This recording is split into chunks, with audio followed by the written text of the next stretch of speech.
మామ అందరికీ మామ నాన్ వెజ్ నన్ను అకౌంట్ మిగతా వాళ్ళు బ్లాక్ చేశారంట మామ అనేసి న్యూస్ ఛానల్స్ అన్ని ఛానల్స్లో వేసారు. అంతా అందరూ ఇన్ఫ్లుయెన్సర్లు మాట్లాడేశారు మామ, వీడియో చేశారు మామ. సడన్గా ఒక ట్విస్ట్ అయితే రివీల్ అయింది మామ. ఏంటంటే అది 48 అవర్స్ తర్వాత నాన్ వెజ్ నన్ను అకౌంట్ బయటకు వచ్చింది. అదేదో ఒక వీడియో పెట్టిన వల్ల దానికి ఏదో ప్రాబ్లం వచ్చి రాలేదంట. మన కదలే, మీరు కూడా కాదు, మనమే ఎందుకు మనం ఇలా బిహేవ్ చేస్తున్నాం మామ? నాన్ వెజ్ నన్ను అకౌంట్ పోయింది, ఎవరెవరో మాట్లాడడం, డేటా ఉంది కదా, ఇన్స్టా ఉందని కదా అని మాట్లాడేస్తున్నారు. అరే మీకు విషయం తెలుసో తెలియదో ఒక విషయం చెప్తాను. నాకు తెలిసి ఎవరు స్పందించారో తెలియదు, కానీ రామాబాయి మాత్రం స్పందిస్తాడు ఏ విషయం పైన అయినా.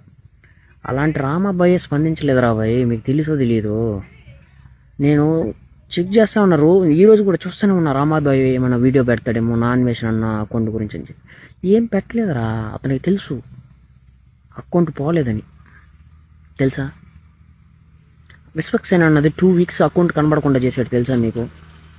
ఆ విషయం కూడా తెలియదు మీకు. ఎందుకు మామ ఇలా చేస్తారు? ఇలా చీకండి రా బాబు, తెలుసుకొని మాట్లాడండి రా ఏదైనా మాట్లాడేటప్పుడు. ఓకేనా? ఓకేరా మామ, బాయ్.